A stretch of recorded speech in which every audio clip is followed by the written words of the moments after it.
Purihin po ang Panginoon.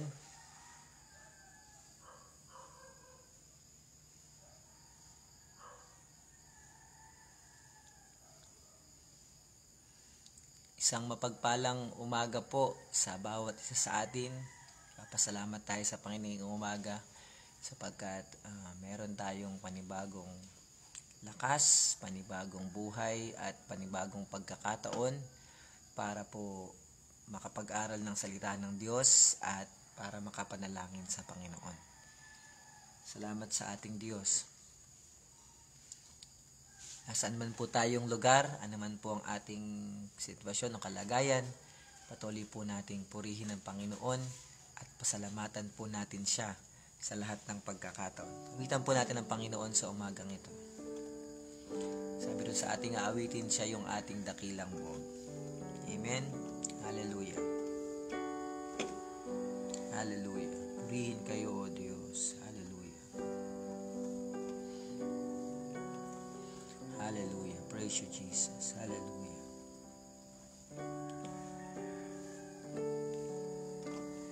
O Panginoon, aking kalakasan, iniibig kayong tunay, matibay na muog at tagapagligtas, Diyos na sa akin nag-iingat, tagapagtanggol at kalasag. O Panginoon, O Panginoon, aking kalakasan, iniibig kayong tunay, matibay na muog at tagapagligtas, Diyos na sa akin nag-iingat, tagapagtanggol at kalasag. O Yahweh, dakila tapat, papurit pagsambay, karapat dapat kayong tumanggap. Ang pagdakila at pagmamahal sa inyo ay alay, kayo ay banal, Diyos na magpakailan pa man. O Panginoon, aking kalakasan, O Panginoon, aking kalakasan, iniibig kayong tunay, matibay na muog at tagapagligtas, Diyos na sa akin nag-iingat, tagapagtanggol at kalasag. O Yahweh, dakila tapat, papurit pagsambay, karapat dapat kayong tumanggap.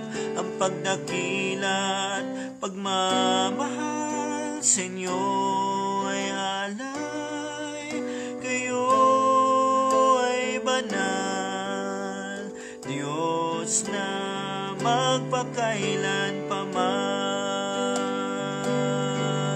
O Yahweh, dakila tapat, papurit pagsambay, karapat dapat kayong tumanggap. Ang pagdakila at pagmamahal sa inyo ay alay, kayo ay banal, Diyos Diyos na magpakailan paman. Ang pagdakila at pagmamahal sa inyo ay alay. Kayo ay banal, Diyos na magpakailan paman. Hallelujah. Praise you, Jesus. Hallelujah, hallelujah. Yes, Lord. Purihin kayo, Panginoon. Karapat-dapat kayong tumanggap ng papuri. Hallelujah. Ang pagdakila, pagmamahal, Panginoon, ay dapat sa inyo ibigay. Purihin kayo, Panginoon. Hallelujah, hallelujah. Kayong aming dakilang muog, matibay na sandigan, Panginoon, sa lahat ng pagkakataon. Purihin po kayo, aming dakilang Diyos, sa umagang ito. Hallelujah, hallelujah. Hallelujah, hallelujah, hallelujah, hallelujah. Praise you, Jesus. Glorify your name, O Lord. Glory to your most holy name, O Jesus. Salamat po sa inyo, Panginoon. Ngayong umaga, patuloy po kaming lumalapit sa inyo kasama ng aming mga kapatid na nasa iba't ibang dako, kasama ng aming pananampalataya. Patuloy naming pinagpapasalamat sa inyo, Panginoon, ang isang bagong pagkakataon na kami ay makalalapit sa inyo, makapag-aaral kami ng inyong mga salita. Dalangin namin, Panginoon, ang pagsama ng inyong banal na Espiritu sa bawat isa sa amin, Panginoon. Kahit po kami magkakahiwalay, naniniwala po kami, Panginoon, na pinagbubuklod kami ng isang Espiritu, Panginoon, at yun ang inyong banal na Espiritu. Kaya dalangin namin na samahan po ninyo kami, bigyan niyo po kami ng sapat na kaunawaan upang maunawaan namin, Panginoon, ang mga salita ninyo at lagi naming maitaas, mapapurihan ang pangalan ninyo, Panginoon, habang pinag-aaralan namin, O Diyos, ang inyong mga salita. Tago po ninyo ako sa inyong likuran, Panginoon. Walang ibang maparangan at mataas, Panginoon, kundi kayo, Panginoon. Salamat po, Panginoon. Sa inyo po ang lahat ng papuri sa pangalan ni Jesus. Amen and amen. Purihin po ang ating Panginoon. Diyos ay mabuti. Amen. Salamat sa ating Diyos. Mag-aaral po tayo ng salita ng Diyos. Dito po tayo mag-aaral sa aklat po ng Pilipos, chapter 1, verse 6. Hallelujah. Filipos chapter 1, verse 6. At kung yun po nasumpungan, ay ganito po ang sinasabi sa Filipos chapter 1, verse 6. Natitiyak kong ipagpapatuloy ng Diyos ang mabuting gawain na sinimulan niya sa inyo hanggang sa araw ng pagbabalik ni Kristo Jesus. Sabi po sa English Amplified Bible ay, "And I am convinced and sure of this very thing, that He who began a good work in you will continue until the day of Jesus Christ," or right upon the time of His return, developing and perfecting and bringing it to the full completion in you. Purihin ang pagkabasa ng salita ng Diyos. Ang pamagat po ng ating pag-uusapan ay confidence in God. Amen? Confidence in God. Pag sinabi natin confidence in God ay katiyakan sa Panginoon o buong katiyakan sa Panginoon. No? Kapag alam natin na ang isang bagay ay mangyayari, o kapag alam natin na, or kapag sigurado tayo sa isang bagay, hindi tayo nag-aalinlangan. No? At sinasabi ni Apostol Pablo sa mga taga-Pilipos, ang sabi niya, "And I am convinced and sure of this very thing." So makikita po natin dito sa talatang ito kung gaano katiyak si Pablo sa Diyos na kanyang pinaglilingkuran. Amen? Sabi niya kasi, natitiyak ko. No? Naroroon yung unang sentence ng Philippians yung unang mga phrases of Philippians 1 verse 6, and I am convinced and sure of this very thing.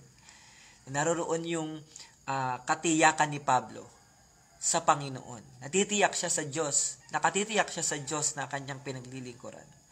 No? Una ko pong nakita rito sa talatang ito is, Paul is confident about God. Si Pablo ay tiyak sa Panginoon. Nakatitiyak siya sa Diyos na kanyang pinaglilingkuran. Ano ang dahilan kung bakit confident si Paul in God? Kaya niya nasasabi that, I am convinced and sure of this very thing. Ano ang basihan ni Paul? Ano ang basihan ni Pablo? Una po, ang basihan niya ay yung God's faithfulness. Ang basihan ni Pablo kung bakit nakatitiyak siya na lahat ng bagay na pinasimulan sa kanila ng Panginoon, sa mga taga-Pilipos ng Panginoon, ay makukumpleto hanggang sa pagdating ng Panginoon, ay dahil nakatitiyak si Pablo or confident si Paul dun sa katapatan ng Panginoon. Ang basihan ni Pablo, why he is very sure, why he is confident about God, it's because of God's faithfulness. Hindi siya dumedepende sa katapatan ng tao. Kasi alam niyo po, yung katapatan ng tao ay may hangganan po yun. Ang katapatan po ng tao ay nagbabago. Depende po sa sitwasyon. Kapag maganda po yung sitwasyon, maaring nagtatapat. Pero kapag hindi po maganda yung sitwasyon, minsan may mga pagkakataong di nakakapagtapat. Pero kung ibabase po natin ang ating katiyakan sa katapatan ng Panginoon, nakatitiyak po tayo na anumang bagay po ang ginawa sa atin ng Panginoon, ang pinasimulan sa atin ng Diyos, ito po ay kanyang tatapusin. So, Paul is confident about God. Una, it's because of God's faithfulness. Pagdating po sa katapatan ng Panginoon, hindi po natin ito pwedeng pantayan. Wala pong pwedeng maitulad sa katapatan ng Panginoon. Sabi po ng Deuteronomy chapter 7 verse 9. Akin na pong babasahin saglit. Sabi po dito, isipin ninyo na ang Panginoon na inyong Diyos ay iisang Diyos. Excuse me po saglit.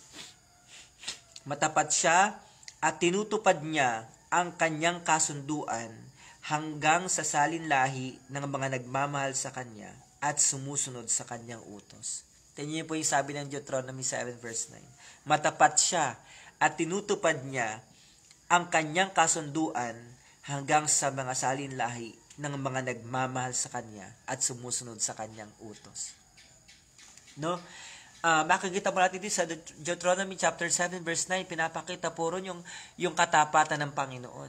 At ang sabi riyon, ang katapatan ng Panginoon ay tinutupad niya hanggang sa mga salinlahi. So, makikita po natin dito na hindi natatapos ang katapatan ng Panginoon sa isang panahon lang. Hindi natatapos ang katapatan ng Panginoon sa panahon lang natin at sa susunod na panahon ay hindi na magtatapat ang Panginoon. O kaya, hindi natapos ang katapatan ng Panginoon sa panahon ni Jacob, sa panahon ni Abraham, o sa panahon ng mga alagad. Hindi po natapos ang katapatan ng Diyos doon. Ang sabi dito, ang matapat ang Panginoon at tinutupad niya ang kanyang kasunduan hanggang sa mga salinlahi. Ibig sabihin, ang katapatan ng Panginoon, it extend beyond time boundaries. No? God's faithfulness extends beyond time boundaries. Kaya po, Paul is very confident in God. Ang kanyang basihan kasi kung bakit he is convinced and he is sure na anumang bagay po yung pinasimulan ng Panginoon sa mga taga-Pilipos ay matatapos hanggang sa dulo, it's because ang kanyang dahilan, ang kanyang basihan ay tapat ang Diyos na nagpasimula sa kanya. Tapat ang Diyos na nagpasimula sa mga taga-Pilipos. At pagdating sa katapatan ng Panginoon, hindi yan nako-confine sa isang panahon lang. Hindi nako-confine sa isang era or sa isang dekada. kundi it extends beyond generation and generation. Kaya, sabi ni Paul, I am convinced and sure of this very thing, that he who began a good work in you will continue until the day of Jesus Christ. No? Nakakatawa po. Kaya nga, sinasabi ito ni Paul sa mga taga-Pilipos, tiyak ako dito, no, na yung mga bagay na pinisimulan sa inyo ng Diyos, matatapos yan hanggang sa pagdating niya. Kasi, ang basihan ko, hindi yung dahil tapat ako. Ang basihan ko, dahil yung tapat yung Diyos na nagpasimula sa inyo ng mga bagay na ito. At dahil tapat ang Panginoon, hindi yun matatapos sa isang panahon lang. Hanggang sa mga susunod, hanggang sa pagdating ng Panginoong Hesus, ang katapatan ng Diyos sa inyong mararanasan. Sabi ng Deuteronomy 7 verse 9, nag-extend yun hanggang sa mga salin lahi. Because our God is a covenant-keeping God. Yun po yung sabi sa English ng Deuteronomy 7 verse 9. Our God is a covenant-keeping God. Tinutupad niya yung mga kasunduan. Tinutupad niya yung mga bagay na ipinangako niya. At hindi siya papayag na hindi niya yung matutupad, hindi niya yung matatapos yung ginawa niya sa isang tao. Kaya, mga kapatid, Paul is confident about God. Why? What is his basis? Una, yung God's faithfulness, yung katapatan ng Panginoon. No? Pangalawa po, makikita natin sa Hebreo chapter 10 verse 23, ang sabi, He who promised is faithful. Siya na nangako ay tapat. Hallelujah. Hebreo 10:23, ang sabi dito, magpakatatag tayo sa pag-asa natin at huwag tayong mag-alinlangan dahil tapat ang Diyos na nangako sa atin. Amen. Magpakatatag tayo sa pag-asa natin, huwag tayong mag-aalinlangan dahil tapat ang Diyos na nangako sa atin. No? Tapat ang Diyos na nangako sa atin. At dapat maging tiyak tayo sa Panginoon dahil ang ating basihan ay hindi yung katapatan natin. Dahil ang basihan po natin ay ang katapatan ng Diyos. At dahil tapat ang Panginoon, ang sabi ni Pablo, I am convinced and sure of this very thing, that He who began a good work in you will continue until the day of the Lord Jesus Christ. No? Dahil tapat ang Panginoon, anumang bagay ang pinasimulan sa inyo ng Diyos, Kanya itong tatapusin. Ang pangalawa pong basihan ni Paul, why he is confident about God, is God's purpose. Yung layunin ng Panginoon. Una, Paul is confident about God. What is his basis? Una, God's faithfulness. Katapatan ng Panginoon. Nakatitiyak siya sa Diyos dahil tapat ang Panginoon na nangako. Pangalawa, nakatitiyak siya sa Diyos na kanyang pinaglilingkuran dahil dun sa layunin ng Panginoon sa kanya. Nung tinawag po ng Diyos si Paul, hindi po siya tinawag para wala lang siyang gagawin. Kung babalikan po natin yung Acts chapter 9, verse 15 and 16, yung purpose ng Panginoon kay Paul, kung bakit siya tinawag, ay sinabi po ng Diyos kay Ananias. No? Sa Acts chapter 9, verse 15 and 16, ang sabi po dyan, pero sinabi ng Panginoon kay Ananias, lumakad ka, dahil pinili ko siyang maglingkod sa akin para ipakilala niya ako sa mga hindi Hudyo at sa kanilang mga hari at sa mga Israelita. At ipapakita ko rin sa kanya ang mga paghihirap na dapat niyang danasin para sa akin. No? Nung si Paul po ay makakilala sa Panginoon sa daang Damasco, di ba po nabulag siya, at sa kabilang panig naman ay kinakausap ng Diyos si Ananias, at ang sabi, puntahan mo si ganito, nagangalang Saulo, ganito ganyan. Ayaw pumunta po ni Ananias kasi nga, ang sabi niya, Panginoon, yan po ay mamamatay ng mga Kristiyano, ganito ganyan. Yung mga dahilan ni Ananias, pero ang sabi sa kanya ng Panginoon, pumunta ka sa kanya dahil pinili ko siya, no? Maglingkod sa akin para ipakilala niya ako sa mga hindi Hudyo, sa kanilang mga hari, at ipapakita ko sa kanya mga paghirap na kanyang dapat danasin. So, ipinaunawa po ng Panginoon kay Paul kung ano yung layunin ng Diyos para sa kanya.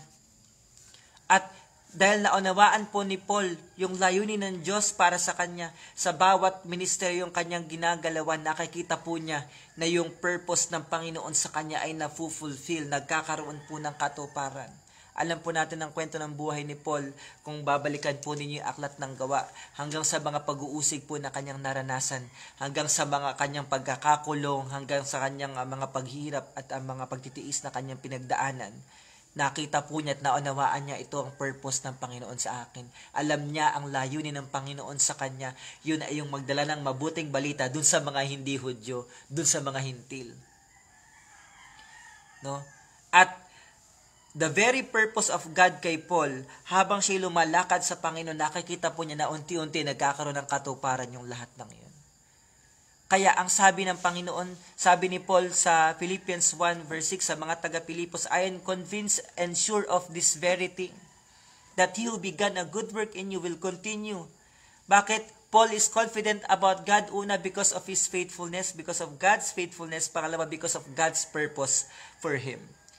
Dahil sa layunin ng Panginoon sa kanya, naranasan po niya na yung layunin ng Panginoon sa kanya ay matupad habang siya naglilingkod sa Panginoon. Kaya nagkaroon po siya ng katiyakan na sa buhay niya, naunawaan niya yung layunin niya at yun ang kanyang nilakaran. Alam niyo po, nakakatawa po ang Panginoon. Dahil nung tayo tinawag ng Diyos para maglingkod sa Kanya, tinawag po tayo ng Diyos dahil may layunin po ang Diyos para sa atin. Hindi po tayo tinawag ng Diyos nang wala lang, nang walang mangyayari sa atin, o walang magandang mangyayari sa atin. Tinawag tayo ng Diyos kasi may layunin siya sa iyo. May purpose ang Panginoon sa buhay natin. And it's for you to find out what is God's purpose for you. Kailangan mong alamin sa Panginoon, Lord, ano ang pagkagamit nyo sa akin? Ano ang purpose nyo para sa akin? Bakit nyo ako dinala sa ganitong ministeryo? O bakit nyo ako dinala sa ganitong iglesia, sa ganitong sitwasyon? What is your purpose in me? At pag nalaman po natin ang layunin ng Panginoon sa atin, magiging confident tayo sa Diyos. Ito pala ang pagkagamit sa akin ng Panginoon. Ito pala ang purpose sa akin ng Diyos. Paul already knew what his purpose is pagdating sa Panginoon. At dahil yun ang kanyang purpose na binigay sa kanya ng Diyos, naging tiyak siya sa Panginoon. At naunawaan niya, na-realize niya na kung ano man yung layunin ng Diyos sa kanya, naniwala siyang tuto pa rin ng Diyos yung lahat ng kabilang doon. Naniniwala siya na kung ano man yung layunin ng Panginoon sa kanya, magaganap yun habang naglilingkod sa kanya. Matatapos at matatapos yun. Kasi hindi yun layunin niya para sa kanyang sarili. Purpose yun ng Diyos para sa kanya. Alam niyo mga kapatid, kapag ang ginagawa natin yung gusto lang natin, maaari pong hindi tayo makarating dun sa talagang layunin ng buhay natin. Pero if what we are doing is God's purpose for us, kung ang ginagawa natin at nilalakaran natin yung layunin ng Diyos para sa atin, nakatitiyak po tayo, hindi tayo pababayaan ng Diyos. Iingatan po at sasamahan tayo ng ating Panginoon. Paul is confident about God. Why? Because of God's faithfulness. Pangalawa, because of God's purpose. Hindi lang yung purpose ng Diyos para sa kanya, kundi yung purpose ng Diyos para sa kanyang kaluluwa at purpose ng Diyos para sa mga kaluluwang nakakakilala sa Panginoon. Amen? Pangalawa ko pong nakita rito, hindi lang confident si Paul sa Diyos. Hindi lang siya tiyak sa Panginoon, kundi pangalawa, Paul is confident about God's work. Si Pablo ay tiyak sa mga gawa ng Panginoon, sa mga kilos ng Diyos. Alam niyo po, yung church at Philippians, no? Yung church sa Pilipos, nagsimula po yan nung marinig po ni Paul ang Macedonian call sa Acts 16:19. Di ba? Pinagbawalan silang mangaral ng Panginoon, hindi sila makapangaral sa Asia, ganyan. At isang gabi na naginip sila na mayroong isang taga-Macedonia na tumatawag sa kanila para doon ipangaral ang salita ng Diyos. So nalaman nila, naramdaman nila na yung banal na espiritu, nililid sila para mangaral sa Macedonia. So the church started, o nagsimula yung start sa Filipos, nung marinig ni Pablo yung Macedonian call, at si Paul po yung nakapagtayo ng gawain dyan sa Filipos. No? At nakita po ni Paul yung mga pasimula ng gawain, at nakita niya kung paano kumilos ang Panginoon. Kaya nga po, ine-encourage ni Paul ang mga taga-Pilipos na anuman yung bagay na pinasimula ng Panginoon sa kanila, tiyak siya na hindi po yun, it will not be left undone. No? God will not let His work to be left undone. Hindi hahayaan ng Diyos na yung pinasimula ng Panginoon sa mga taga-Pilipos ay hindi matapos. Ano man yung pinasimulan, mabubuting bagay na ginawa sa kanila ng Panginoon, yun po ay magpapatuloy at magpapatuloy hanggang sa pagbabalik ng Panginoon. At it will be perfect, bringing it to full perfection and full completion. Confident po si Paul. Paul is confident about God's work or God's ministry, na hindi siya ipapahiya ng ministeryong kanyang ginagalawan. Hindi siya ipapahiya ng ministeryong kanyang tinanggap galing sa Panginoon. Yun ay ang pangangaral ng mabuting balita. Yun ay ang pagsunod sa mga salita ng Panginoon. Hindi siya ipapahiya nito because Paul is confident in God's work and in God's ministry. Kaya ang sabi niya, I am convinced and sure of this very thing. Mga kapatid, hindi tayo ipapahiya ng ministeryong ating ginagalawan, ng ating dinadala. Hindi tayo ipapahiya ng salita ng Diyos. Hindi tayo dadali ng salita ng Diyos sa wala. No? Sa hindi tayo magtatagumpay, God's word and God's ministry will always bring us to the places wherein we can have victory. Yung ministeryo ng Panginoon, yung kanyang mga salita, yung kalooban ng Panginoon, dadalin tayo dyan sa mga lugar na talagang magtatagumpay tayo. At hindi mapapahiya, ang sabi ng Roma, hindi mapapahiya ang sino mang sumasampalataya sa Panginoon. Kaya nga sabi ni Paul, I am convinced and sure of this very thing, that He who began a good work in you will continue it until the day of the Lord Jesus Christ. Mga kapatid, ang daming pinasimulan sa atin ng Panginoon. Gaano man ito kaliit o gaano man kalaki ang panisimulan sa iyo ng Panginoon. Dadaan po yung maraming mga sitwasyon. No? Iba't ibang mga bagay yung darating. Pero hindi ibig sabihin ay natapos na yung pagkilos ng Panginoon sa atin. Hindi pa po tapos ang Panginoon sa atin. Amen? God is not finished with us yet. And there is more to come. Ang dami pang bagay na inilalaan sa atin ng Panginoon na hindi pa natin nararanasan, hindi pa na-unfold sa atin, hindi pa na-open, na-unveiled sa atin. There's more to God that we can know. Kaya ang dapat po nating gawin ay magkaroon po tayo ng confidence sa Panginoon. Magkaroon tayo ng katiyakan sa Diyos na pinaglilingkuran natin. Bakit po? Kasi tapat siya. At may layunin siya para sa atin. At anuman po ang pinasimulan ng Panginoon sa bawat isa, nakatitiyak po tayo na yun ay tatapusin ng Diyos, kukumpletuhin niya yun hanggang sa kanyang muling pagbabalik. Dahil siya ay Diyos at hindi po siya umuurong sa kanyang mga sinabi. Dahil siya ay Diyos at hindi po siya nagsisinungaling, hindi po siya nagbaback out sa mga sinabi niya. Hindi katulad ang Diyos ng tao na kapag may sinabi, okay, ayoko na, nag-iba na ang mood ko, ayoko nang gawin yan. Hindi po. Ang Panginoon, when He said something, kapag may sinabi siyang isang bagay, babantayan niya, sabi nga po ng Jeremiah 1:12, at babantayan ko ang aking mga salita, at titiyakin ko na matutupad ang lahat ng mga bagay na aking sinabi. God will not back out on His words. Whatever good work No, kung anumang mabuting bagay ang pinasimula ng Panginoon sa atin, mga kapatid. Daraan ng marami mga sitwasyon, but it doesn't mean that tapos na ang Panginoon. Hindi pa tapos ang Panginoon hanggat hindi pa siya bumabalik. No? Hindi pa tapos ang Diyos sa kanyang pagkilos hanggat hindi pa tayo umuwi sa Kanya.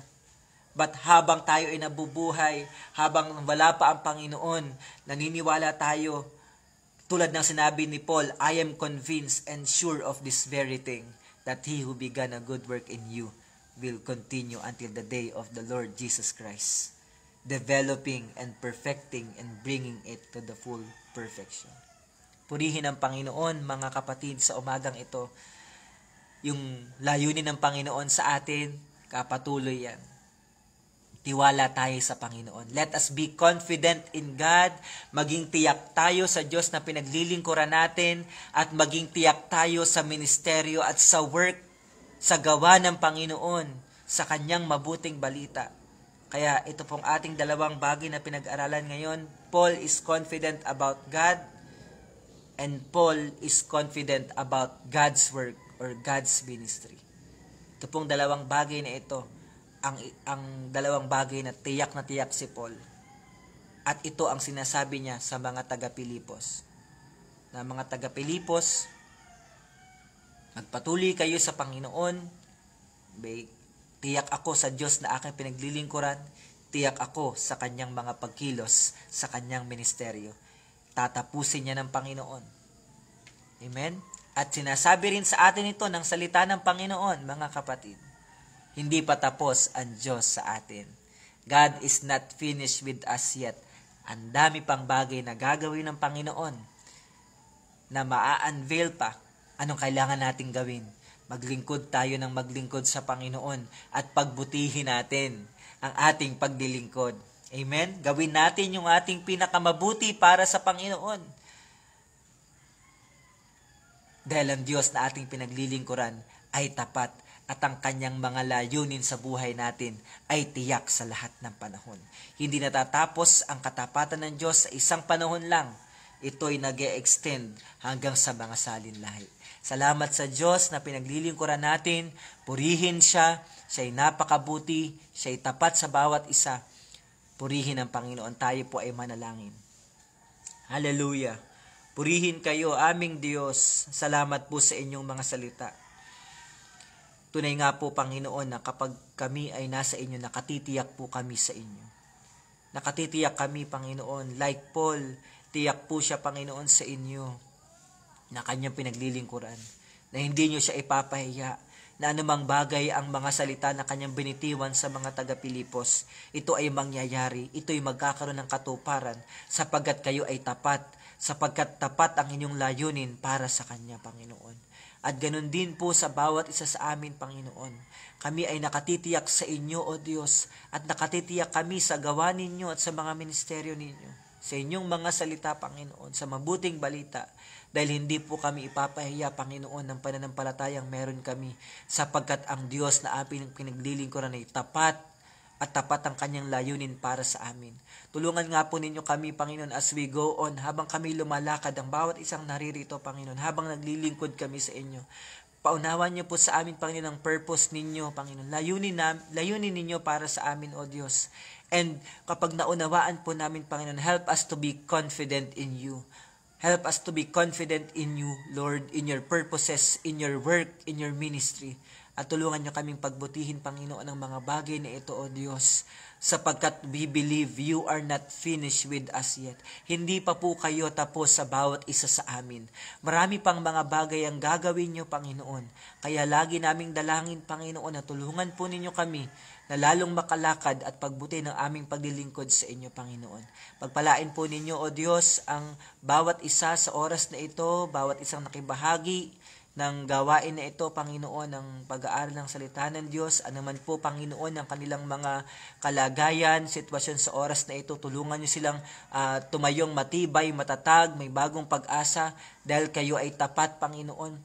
Sino man po sa amin din ang may mga iniindang karamdaman, Panginoon, sa kanilang mga pangangatawan, Panginoon, sa anumang bahagi ng kanilang katawan, O Diyos. Sa oras na ito, kami po ay nakatitiyak sa inyong ministry, sa healing ministry ninyo, Panginoon. And we are declaring healing in the mighty name of Jesus. Sa pangalan ng Panginoong Jesus, sinuman po, Panginoon, ngayon ang mayroong masamang pakiramdam, kayo po, O Diyos, ang humipo sa Kanya, Panginoon. At sa pangalan ng Panginoong Jesus ay nagdedeklara kami, nagpapahayag kami ng kagalingan sa mga oras na ito, O Diyos.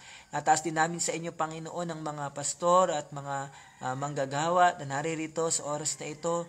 Dalangin namin, Panginoon, ang ibayong kalakasan, O Diyos, ang pagkilos ng inyong Santong Espiritu, ang patuloy nilang maranasan, Panginoon. Purihin po kayo, O Diyos, pagpalaan po ninyo mga salita ninyo, Panginoon, at maging kalakasan nito at katatagan po sa bawat isa sa amin na naririto, Panginoon. Sa inyo po ang lahat ng papuri sa tanging pangalan ng aming Panginoong Jesus. Amen and amen. Purihin po ang Panginoon. To God be the glory. Pagpalain po tayo ng ating Diyos. Isang mapagpalang umaga po sa bawat isa.